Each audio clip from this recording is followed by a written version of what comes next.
See these cherries? They're going to be beautiful in another few weeks. For Pullman, Washington artist Jack Dollhausen, the flow of light and colors in his garden reflect the randomness of nature, a randomness that finds a home in his creative works. A veteran artist with over 43 years of efforts and a past career as a fine arts professor at Washington State University, Jack has managed to fuse the world of engineering and fine arts into one. Tinkering in his shop with the tools of his trade, a hot soldering gun and a cacophony of assorted computer chips and wires, Dollhausen expounds on the beginning of his journey into the art world. Solid-state electronics was just beginning, middle 60s. And I started thinking about the possibility of moving things. And one way to apparently move things is to switch lights. So I got into light bulbs real big time. And it was intriguing to me that I could make a pattern of light bulbs and put that into motion and control it, the whole spectrum of our senses. In other words, I could move it fast enough so that you couldn't see it moving anymore. I mean, that's really an amazing power. It's like being given a palette, you know, with this whole spectrum. And I could do the switching with solid-state electronics, no noise, no heat. After about 10 years of building quite simple things, computer chips kind of came along. So I began programming a little bit, and questions would come up like artificial intelligence. And if a machine has artificial intelligence, I wonder what an artificial sense of humor would, you know, what makes a joke funny? You know, those kind of questions come up.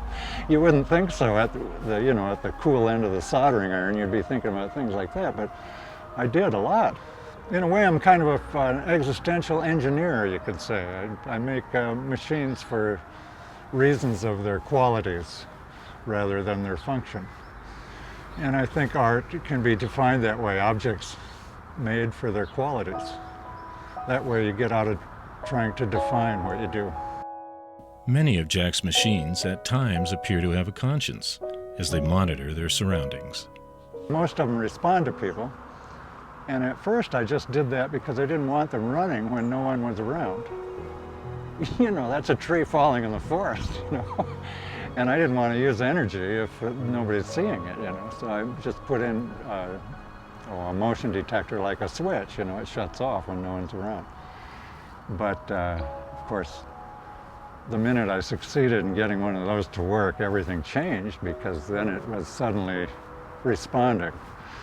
And anthropomorphism is sort of an academic mortal sin, but it's my hobby.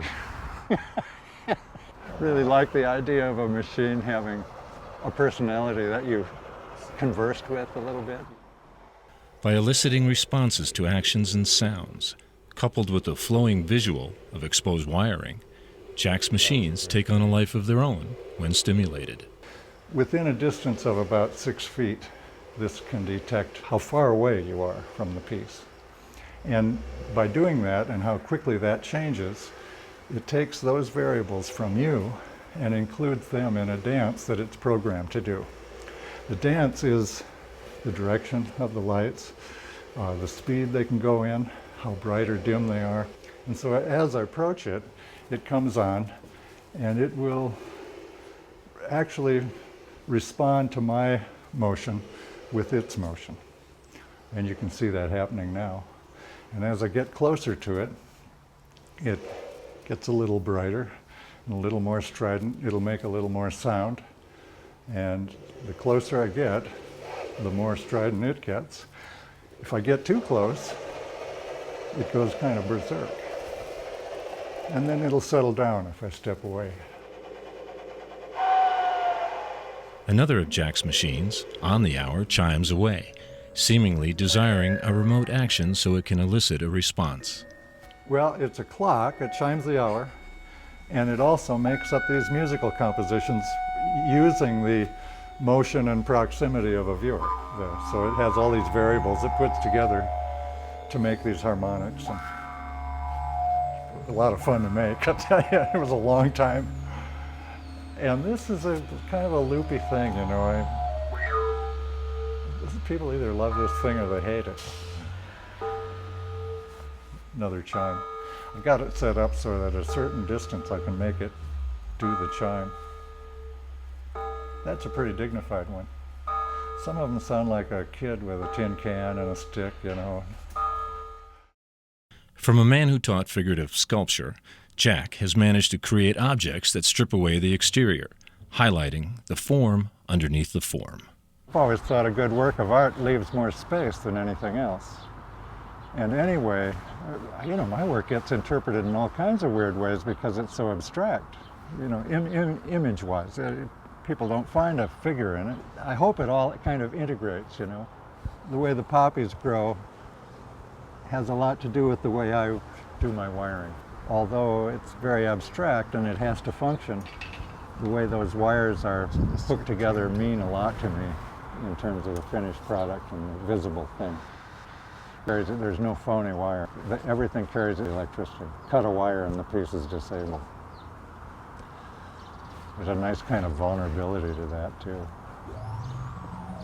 To quote Voltaire, his advice to the young artist, keep your life simple as you can so that your abstractions can become as complex as you need them to be. I mean, I always felt that was a good advice.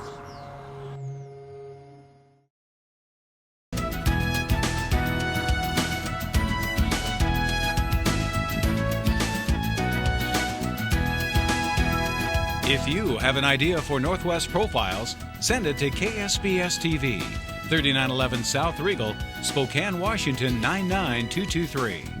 Northwest Profiles is a presentation of KSPS Public Television.